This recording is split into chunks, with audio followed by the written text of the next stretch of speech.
Hey ladies, it's Crystal and I'm here with the TTC vlog number 9. It's been a while since I've done an update on my TTC. So ant flow came and went, pretty typical 5-day uh, cycle for that.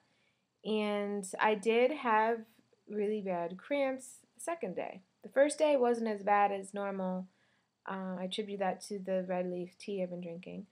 But the second day it was bad. So this whole past cycle I've been drinking the red leaf tea every day, hoping for the next cycle it won't be as bad. And I've also been taking the evening primrose oil and Vitex, which I both heard are supposed to help with that. So, and also the Vitex is supposed to be good for balancing out your hormones and gearing up to get pregnant. But it did say that it can take up to 3 months to build up in your system to show the positive effects. So, but that's fine. I had a conversation with my husband this past week, and we've decided that instead of focusing on getting pregnant, we are going to focus on getting super healthy to prepare ourselves for the pregnancy. And this doesn't mean we're not going to stop trying. We're not using protection, so if it happens, it happens. But honestly, I really need to just stop obsessing about getting pregnant. And it's really difficult for me sometimes because I do see a lot of people around me pregnant or who have babies, who just had babies. And for a woman, I don't know if a lot of you guys feel like this, but when it doesn't happen for you, you kind of feel like a failure as a woman. Like, this is what I'm supposed to do. Why isn't this happening? Um, but if it doesn't happen, it's not supposed to happen this month. It's just not the baby for you. And that's what I've been telling myself. And that really does help me. So, yeah, we're really just focusing on taking all our supplements, working out, eating right, and just preparing my body for the pregnancy because honestly, when I do become pregnant, I want to try to do everything in my power so I can keep the baby and not have miscarriages or things like that. And I know there's nothing you could do to prevent that, but I just want to be the healthiest I can be before to possibly prevent that. I don't know. I've never been pregnant. I don't know, but those are just my thoughts on the issue with that. I'm also debating on when I am pregnant, not telling my family until the 3rd month. I know my mom will probably kill me when she finds out I am, but I talked about this with my husband, and since I'm not one of those people who has gotten pregnant on the first time, I just feel that if I do and then I lose it and I tell my family and my mother will tell everybody. And if, say, I do lose the baby, I will just, it'll be really hard for me. And I don't know. I think, I, I don't know. I'm kind of struggling with that right now, whether or not to tell my mom or not when the time does come. But we'll see when we get there. Um, Yeah, so my husband was in agreement with that. Again, he's supposed to be leaving probably in November. And I've also come to the terms that if we don't get pregnant by then, I will just have to deal with it. And he's going to be gone for 5 months. He's in the military and he has to do some training. So if we don't get pregnant at that time, I will be taking that 5 months at getting myself super healthy, losing as much weight as I can, and possibly getting to my goal weight. So by the time he comes back, we can try again. And then if after a couple of months something doesn't happen, at that point, we'll probably see a doctor. But I don't think it'll get to that point. I have a good feeling. So we will see. Um, but yeah, this whole past cycle, I haven't really been stressing out about getting pregnant and oh my goodness, I need to time this BDing around that time. Now, I'm going to be ovulating sometime next week and that's fine. But me and my husband, we're just resuming our regular sex life and I'm not going to be doing OPKs or anything like that. I am still charting just for future. If there is an issue, I will have all my charts ready and available to show a doctor.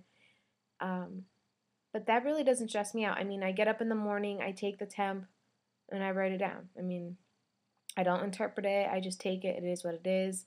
I monitor my CM, and that's about it. But yeah, I just really been taking all my supplements. I have noticed though that after I've been taking iodine pills for probably a week and a half. Yeah, I would say a week and a half. And I have noticed that my temperature, though, when I take it, is a little higher than it was last cycle. And I guess a lot of women who are low in iodine may have an underactive or some thyroid issues, which can cause a lower temp. So that was quite encouraging to see that since I've taken the iodine pills, my temperature's a little, I would say, in the normal range now, whereas before it was lower. I was ranging in like 96, and now it's around 97 prior to ovulation because I haven't ovulated yet. But yeah, that was really cool. The evening primrose oil is going good. I've heard with that also you don't really see the effects for a couple months or 2 or 3 months with your CM, but I will see. Yeah, so nothing really to report, just that me and my husband have both agreed not to obsess and just think, oh, it has to happen for us this month and plan everything around that.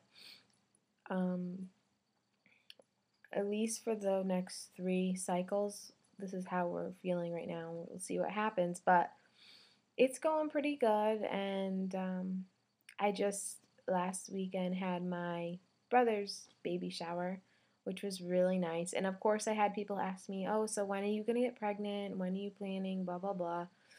And I told them, whenever God blesses us with a child, it'll happen. And that pretty much dropped it for a lot of people. But literally, guys, there was like 7 pregnant women at this shower. It's crazy. But it was really nice to see. And my brother and sister-in-law, they got a ton of nice stuff. And it was really nice to see some of my family I haven't seen in a while. And it's really exciting. And I really can't wait to see my niece. It's the first time I'm going to be an aunt or whatever you say. We say aunt where I come from. And it's funny because I live in Connecticut, but I grew up saying aunt. And I'm Canadian, French on my dad's side, and we say Matout and Minoke.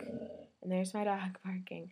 But anyways, I will talk to you guys later. I will update you probably, I don't know if I notice any differences or changes or things like that, but nothing really to report, just a normal cycle for my AF, and I'm just waiting for ovulation, but not really stressing about it. It'll happen, and me and my husband will resume our normal sex life and just live our lives because I can't have this overtaking my life. It's just, we will have our little baby when the time's right. But right now, I honestly just need to focus on getting healthy, eating the right things, working out, and reducing my stress level. Oh, one last thing. I have implemented yoga this last week. I did yoga. I just wanted to manage my stress and see what that was all about, and that was really great. I walked out of that class feeling so relaxed and just, I don't know. If you've never done yoga, try it. It's really nice. It's made me feel calm and like I could think clearer, and it was really great. So I think I'm going to probably be doing that 2 to 3 times a week along with my regular workouts. So yeah, that's about it, guys. Oh, one last thing. Tia and Tim, I'm so excited for you. You got your BFP and didn't even expect it. Oh my goodness, when I saw your video, I was like jumping up and down for you, so excited. I really feel good about this pregnancy for you guys. I think this little one will stick for you. So fingers crossed. I'm so excited for you. So yeah, I can't wait to watch your pregnancy vlogs. So congratulations again. All right, guys, I will talk to you later. See ya. Bye.